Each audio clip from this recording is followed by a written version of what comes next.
پھر جب سب کو اٹھا دیا گیا تو ایک زمین ہوگی. اب وہ زمین کہاں ہوگی وہ اللہ بہتر جانتا ہے کس جگہ، کیونکہ یہ زمین ہے ہی نہیں، یہ آسمان ہے ہی نہیں، تو پھر اس وقت بنے گا کیا یہ اللہ ہی بہتر جانے. کہاں بنے گا، کس طرح بنے گا، اس میں ہم نہ سوچ سکتے ہیں نہ مثال دے سکتے ہیں. اب آپ مجھے بتاؤ، یہ جو زمین جس پہ آپ بیٹھے ہیں یہ ختم ہونے والی، کیا رہے گا نیچے؟ آسمان جو دکھ رہا ہے یہ بھی ختم ہونے والا ہے، پھر کیا رہے گا اوپر ہمیں نہیں معلوم. لیکن اللہ کریم ایک زمین بنائے گا جس کے متعلق کہا گیا وہ تانبے اور پیتل سے بنی ہوئی ہوگی، یہ مٹی والی زمین نہیں. اور پھر اس کے بعد سورج کو پھر دوبارہ زندہ کیا جائے گا اور سورج کو سب کے سروں پر لا کر کھڑا کر دیا جائے گا. اب وہ زمین اور جس میں سارے انسانوں کو جمع کر دیا گیا ہے، آپ اندازہ کریں وہ زمین میں نہ کوئی عمارت ہوگی نہ درخت ہوگا، وہ بالکل فلیٹ زمین ہے، صرف میدان ہی میدان ہے. ایسا نہیں ہے کہ یہاں پر کوئی میدان اور تھوڑی دور کے بعد کوئی عمارت دکھے گی یا کوئی درخت دکھے گا یا کوئی پہاڑ، نہیں، کچھ نہیں، صرف سیدھی زمین. اسی لیے کہ وہاں تم 500 سال بھی اس میدان میں بھاگتے رہو گے تو سائے کے لیے ایک پتا بھی نہیں ملے گا، ایک پتا بھی نہیں، کہاں سایہ حاصل کر سکو. لیکن کچھ خوش نصیبوں کے لیے اللہ نے فرمایا کہ عرش کا سایہ انہیں اللہ عطا فرمائے. وہ کون لوگ ہیں؟ ان میں کئی لوگ ہیں، جس میں سے ایک ہی میں بتاتا ہوں. رجل تعلق قلبہ بالمساجد، وہ ایسا آدمی جس کا دل مسجدوں میں لگا ہوا ہے، قیامت کے دن اسے اللہ عرش کا سایہ عطا فرمائے. آپ کی نماز ہو گئی، بیٹھے کیوں ہیں؟ نماز ہو گئی، نماز کے بعد چلے جانا چاہیے، لیکن تمہارا دل مسجد میں لگا ہوا ہے. انہی لوگوں کی فضیلت میں ہے جب قیامت کے دن کوئی سایہ نہ ہوگا، ان لوگوں کے لیے اللہ عرش کا سایہ عطا کرے گا. اب یہ جو سارے لوگ جمع ہوں گے، کسی کو کچھ پتہ نہیں کہ ہونا کیا ہے، کسی کو نہیں پتہ کہ کیا ہونا ہے. نفسا نفسی کا عالم ہے اور سب ایک دوسرے کو تک رہے ہیں. اب یہی مسئلہ ہے کہ سارے لوگ وہاں پہ، کفار بھی ہوں گے، مشرکین بھی ہوں گے، جتنی امتیں پہلے آئی تھی وہ بھی ہیں، انبیاء بھی ہیں، اولیاء بھی ہیں، صلحاء بھی ہیں، صحابہ بھی ہیں، علماء بھی ہیں، سب ہیں. لیکن کسی کو کچھ سوچتا نہیں کہ کیا کیا جائے. یہی بے خبری سے پوری مخلوق جو ہے انبیاء کے پاس جاتی ہے. انبیاء میں سب سے پہلے ابو البشر سیدنا آدم علیہ السلام سے کہتے ہیں سارے لوگ، آپ تو ہم سب کے باپ ہیں، ہمارے لیے اللہ کی بارگاہ میں سفارش کریں کہ کچھ ہمارے متعلق کیا حکم ہے وہ پتہ چل جائے، ہمیں کہاں جانا ہے، جنت میں یا دوزخ میں، یہ ابھی پتہ چل جائے، حساب بھی نہیں شروع ہو رہا ہے. تو آدم علیہ السلام نے فرمایا، وہ فرمائیں گے کہ اے لوگو جاؤ، اس لیے کہ مجھے ڈر ہے اللہ کریم کی بارگاہ میں نے جنت میں وہ ممنوع شجر کا جو پھل کھا لیا تھا، مجھے آج بھی اس کا احساس ہے کہ کہیں رب تبارک و تعالیٰ مجھے اس پر عتاب نہ فرما دے. جاؤ کسی اور کے پاس. جتنے نبیوں کے پاس یہ قوم جاتی تھی وہ انبیاء کرام یہ کہتے آج ہمیں خوف ہے اللہ کریم کی بارگاہ میں، وہ قہار ہے، وہ جبار ہے. اور میں نے آج ایک آیت یہ بھی پڑھی ہے سورہ مومن میں، اللہ نے فرمایا لمن الملک اليوم، اس دن یہ آواز آئے گی آج کی بادشاہت کس کی ہے، آج کی بادشاہت کس کی ہے. پھر اللہ خود فرمائے گا للہ الواحد القہار، ایک قہر کرنے والے خدا کی آج بادشاہت ہے. اس دن صرف اس کی سلطنت ہوگی، صرف اس کی حکومت ہے. انبیاء، ملائکہ سب ڈرے ہوئے ہیں، پتہ نہیں برسوں یہ قوم گھومتی رہے گی مخلوق. عیسیٰ علیہ السلام فرمائیں گے کہ اے لوگو جاؤ محمد الرسول اللہ کے پاس، آج وہ تمہاری سنیں گے اور اللہ ان کی سنے گا. پوری مخلوق جب نبی کریم صلی اللہ علیہ وسلم کے پاس آتی ہے تو نبی پاک صلی اللہ تعالیٰ علیہ وسلم فرماتے ہیں ہاں میں اسی کے انتظار میں ہوں. پھر حضور صلی اللہ علیہ وسلم سجدے میں گرتے ہیں اور اللہ کو منانے لگتے ہیں کہ مولا ہے تو تیرے بندے، تو حساب تو شروع فرما. اس کو کہتے ہیں شفاعت کبریٰ. یہ کیا ہے شفاعت کبریٰ؟ بڑی شفاعت. یہ سب کے لیے، کافروں کے لیے، مشرکوں کے لیے، سب کے لیے۔ یعنی حضور کی پہلی شفاعت کس کام کی تھی؟ کہ اللہ حساب تو شروع کرے، یہ شفاعت کبریٰ ہے، حساب شروع کرے مولا تعالیٰ ساری انسانیت کے لیے۔ حضور جب سجدے میں گرتے ہیں اللہ کریم فرماتا ہے ارفع رأسک یا محمد۔ حضور نے یہ فرمایا ہے کہ اس دن میں سجدے میں ایسی ثنا اور ایسی حمد بیان کروں گا اللہ کی جو آج تک کسی نے نہیں بیان کی ہوگی، اور اسی دن مجھے اللہ وہ تلقین بھی فرمائے گا۔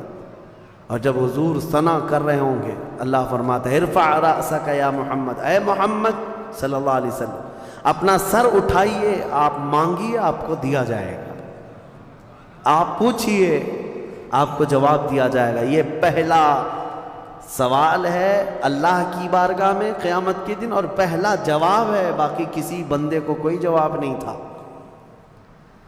اللہ کی بارگاہ میں حضور نے جب یہ عرض کیا تو رب تعالیٰ فرماتا ہے ملائکہ کو جس کی ڈیوٹی تھی، جس کا کام تھا کہ میدان قیامت میں میزان عمل لگا دیا جائے، حساب و کتاب ہوں، سب کے نام اعمال ان کے ہاتھوں میں دیے جائیں، سب کو پڑھنے کا حکم دیا جائے۔ اب حساب کا آرڈر آ گیا، حکم آ گیا، تو لوگ تھوڑی راحت کی سانس لیتے ہیں کہ چلو حساب شروع ہونے والا ہے، لیکن ابھی اتنا آسان نہیں ہے، اتنا آسان نہیں۔ اب فرشتے لا رہے ہیں سب کے اعمال نامے، لوگوں کو ایسا لگتا ہے اعمال نامہ یہ 4 پنے کا ہوگا، ہاں جیسے ایگزام پیپر میں فل شیٹ A4 سائز کی شیٹ لے کر کے بیٹھتے ہیں۔ قرآن میں تو اللہ تعالیٰ نے فرمایا کہ جب نامہ اعمال فرشتے لے کر کے آئیں گے تو کتنے ہوں گے پتہ ہے؟ تمہاری نظر جہاں تک جاتی ہوگی وہاں تک صرف کتابیں تمہاری ہوں گی، صرف تمہاری کتابیں فرشتے لاد کر کے لا رہے ہوں گے، اس میں سب لکھا ہوگا، زندگی میں جتنی مرتبہ باتیں کیا تھا، جو کچھ بھی کیا تھا سب ڈیٹیل ہوگا۔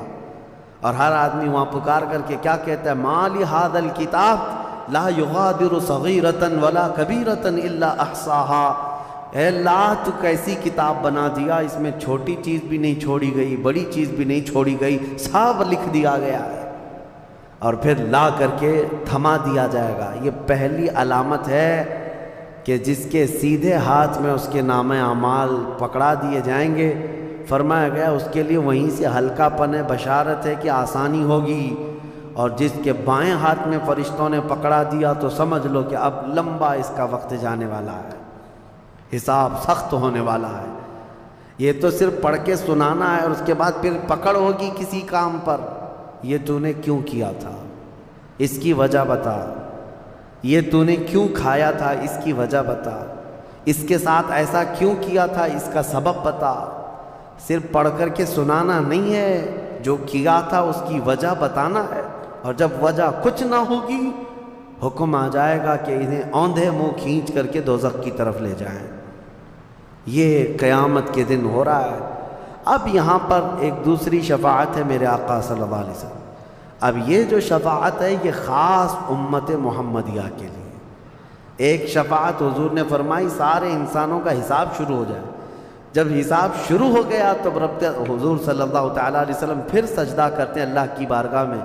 اللہ فرماتا ہے محبوب سر اٹھائیں، پوچھیں آپ کو دیا جائے گا۔ حضور عرض کرتے ہیں مولا میری امت کی بخشش آسان فرما دیں، میری امت کا حساب آسان فرما دیں۔ اب حضور کو اختیار دیا جائے گا، حضور کی یہ بھولی بھالی امت جہاں جہاں ہوگی حضور صلی اللہ علیہ وسلم فرماتے ہیں میں ان کو دور سے پہچان رہا ہوں گا۔ دیکھو میرے عزیزو بھرا مجمع ہے، کتنی امتیں ہیں۔ ایک صحابی نے پوچھا یا رسول اللہ ہم کو آپ قیامت میں پہچانیں گے؟ حضور نے فرمایا یقیناً پہچانوں گا۔ کیسے؟ حضور فرماتے ہیں زندگی میں تم جو وضو کرتے تھے، یہ جو اعضائے وضو ہیں چہرہ اور ہاتھ، حضور فرماتے ہیں قیامت کے دن یہ سورج کی طرح چمک رہے ہوں گے، اور اسی چمک سے میں پہچان لوں گا یہ میری امت ہے، جس کے ہاتھ چہرے چمک رہے ہوں۔ جو وضو ہی نہیں کرتا اس کا کیا چمکے گا؟ لیکن حضور صلی اللہ تعالیٰ علیہ وسلم نے حدیث پاک ہے یہ وضو کے اعضاء کی چمک سے حضور اپنی امت کو پہچان لیں گے، فلاں میرا امتی ہے، فلاں میرا امتی ہے۔ بہرحال اب اس کے بعد اب میں ان آیتوں کی طرف آتا ہوں. حساب و کتاب ہو رہا ہوگا. سب سے پہلے وہاں پر قیامت کے دن جن کو لایا جائے گا، الگ الگ روایات ہیں، اس میں 3 لوگوں کے متعلق فرمایا گیا، ایک عالم، ایک شہید اور ایک امیر آدمی پیسے والا. حالانکہ تینوں اچھے لوگ تھے. دنیا میں یہ جو امیر تھا بہت پیسہ بانٹتا تھا، اور یہ قاری قرآن تلاوت اچھی کرتا تھا، اور یہ شہید تو جنگ میں شہید ہوا تھا لڑ کر کے. تینوں کا حساب ہو رہا ہوگا. سب سے پہلے رب تبارک و تعالیٰ اس قاری قرآن کو بلائے گا، بتا تو قرآن کیوں پڑھتا تھا؟ وہ کہے گا میں نے تجھے اچھی آواز دی تھی، تو نے اس آواز کا کیا کیا؟ وہ کہتا ہے میں قرآن پڑھتا تھا بہترین انداز میں. رب تعالیٰ فرماتا ہے تو اس لیے پڑھتا تھا کہ لوگ تیری آواز کی تعریف کریں، کیا آواز ہے، اور لوگوں نے تعریف کر دیا. دنیا میں تجھے تیرا بدلہ مل گیا، یہاں قیامت میں کچھ نہیں، جاؤ جہنم میں. مالدار آئے گا، اس سے رب تعالیٰ فرمائے میں نے تجھے بہت مال دیا تھا، کیا کیا؟ کہے گا رب تعالیٰ میں نے غریبوں میں تقسیم کیا ہے، بہت خیرات کیا ہے. اللہ کریم فرماتا ہے کہ تو نے تو یہ نیت سے تقسیم کیا تھا نا کہ لوگ تجھے دیالو کہیں، سخی کہیں، تیری مال کی تعریف کریں.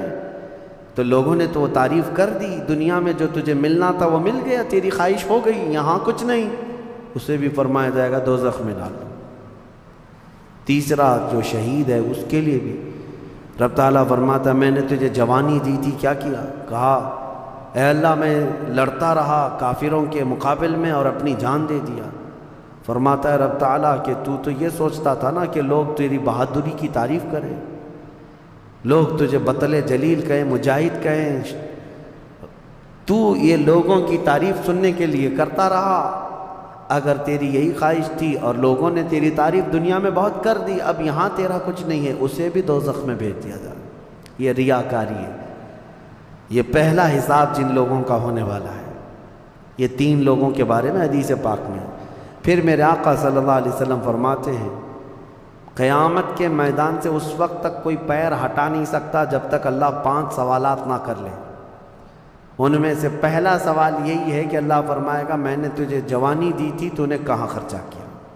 یہ ہر ایک کو بتانا پڑے گا، ہر ایک کو بتانا پڑے گا. اب آپ اپنی اپنی تیاری کر لو کہ کہاں کہاں خرچہ کیا، اللہ کو مجھے بتانا ہے. آج اگرچہ تم ہماری باتوں کی طرف توجہ نہیں کرو گے، کیئر نہیں کرو گے، لیکن ایک دن وہ آئے گا جب تمہیں اللہ کی بارگاہ میں کھڑے ہو کر اپنی جوانی کا پل پل بتانا ہوگا. وہاں کوئی چارہ نہیں ہوگا. وہی اب آیت کریمہ ہے وَسِيقَ الَّذِينَ كَفَرُوا إِلَى جَهَنَّمَ زُمَرًا حَتَّى إِذَا جَاءُوهَا فُتِحَتْ أَبْوَابُهَا وَقَالَ لَهُمْ خَزَنَتُهَا. کافروں کی جماعت کو فرشتے کھینچتے ہوئے دوزخ کی طرف لائیں گے. دوزخ کیسی ہوگی میں انشاءاللہ العزیز اس کو عرض کروں گا آخری میں، رمضان کے آخر میں، کیونکہ یہ جو عشرہ گزر رہا ہے یہ جہنم سے آزادی کا عشرہ ہے. کاش اللہ ہمارا نام بھی آزاد ہونے والوں میں شامل فرمائے کہ جہنم سے آزاد ہونے والوں میں ہمارا نام شامل ہو گیا تو پھر قسمت ہی قسمت ہے. جب لایا جائے گا دوزخ کے کنارے جماعت کی جماعتیں آ رہی ہوں گی. جماعت یہاں پر اللہ نے فرمایا زمرہ یعنی بہت کثیر تعداد میں جماعت کو کھینچ کر کے لایا جائے گا. پھر دوزخ کے دروازے کھول دیے جائیں گے. فتحت ابوابها دروازے کھول دیے جائیں. وقال لهم خزنتها اور جو دربان ہے دوزخ کے دروازے پر حضرت مالک وہ فرشتے ہیں، بڑے سخت قسم کے فرشتے ہیں. وہ ان سے پوچھیں گے، جو جماعت دوزخ میں ڈالے جانے کے لیے لائی جا رہی ہوگی ان کو پہلے پوچھیں گے الم یأتکم رسل منکم یتلون علیکم آیات ربکم وینذرونکم لقاء یومکم ھذا. اے لوگوں کیا تمہارے پاس اللہ کا کوئی رسول نہیں آیا تھا؟ کیا تمہیں اللہ کی آیتیں پڑھ کر کے کسی نے نہیں سنایا تھا؟ یا آج کے دن کے بارے میں تمہیں کسی نے ڈرایا نہیں تھا کہ قیامت آنے والی ہے؟ یہ دوزخ کا فرشتہ لوگوں سے پوچھے گا. قرآن میں اللہ فرماتا ہے تو لوگ کیا کہیں گے؟ قالوا بلا ولکن حقت کلمۃ العذاب. وہ کہیں گے ہاں کیوں نہیں آئے تو تھے لیکن ہم جھٹلا دیے تھے، نبیوں کے پیچھے نہیں چلے، قیامت کے دن پر یقین نہیں رکھے، اور عذاب ہمارے اوپر واجب ہو گیا، ہم جا رہے ہیں۔ قیل ادخلوا ابواب جہنم خالدین فیہا، ان سے کہا جائے گا ادخلوا ابواب جہنم، داخل ہو جاؤ جہنم کے دروازوں میں، خالدین فیہا، ہمیشہ تم رہو گے یہاں پر۔ یہ کافروں کے لیے ایسی آواز آئے گی کہ وہ چیخ مارتے ہوئے دوزخ میں کود رہے ہوں گے۔ فَبِئْسَ مَثْوَى الْمُتَكَبِّرِينَ، اللہ فرماتا ہے کیا ہی بری جگہ ہے، کیا ہی برا ٹھکانہ ہے یہ گھمنڈ کرنے والوں کا، زمین پہ اترانے والوں کا جو اللہ کو نہیں مانتے تھے۔ اب سنیے 1000 سال تک دوزخ میں جلتے کڑتے رہیں گے، پکارتے رہیں گے، پکارتے رہیں گے، اے مالک اے مالک اے مالک اے مالک۔ کون؟ جو دربان دوزخ ہے، دربان ہے دوزخ کے دروازے کا، وہ 1000 سال کے بعد سن کر کے پوچھیں گے کیا بات ہے تمہاری، کیا چاہتے ہو؟ کفار و مشرکین کہیں گے کہ ہماری بات کرا دے اللہ سے، ہماری بات کرا دے اللہ سے کہ کچھ ہم پر بھی رحم ہو جائے۔ حضرت مالک کہتے ہیں خدا قہار ہے غضب پر، خدا قہار ہے غضب پر۔ اللہ کریم کی بارگاہ میں بات کرنے کی بڑے بڑے فرشتوں کی ہمت نہیں ہے، کہیں گے ابھی نہیں میں بات کرا پاؤں گا، پھر وہ 1000 سال اور عذاب میں جلتے رہیں گے، چیختے رہیں گے۔ دوسرے 1000 سال کے بعد حضرت مالک پوچھیں گے کیا بات ہے؟ جہنمی کہیں گے کہ اے مالک تو ہماری بات کرا دے اللہ سے۔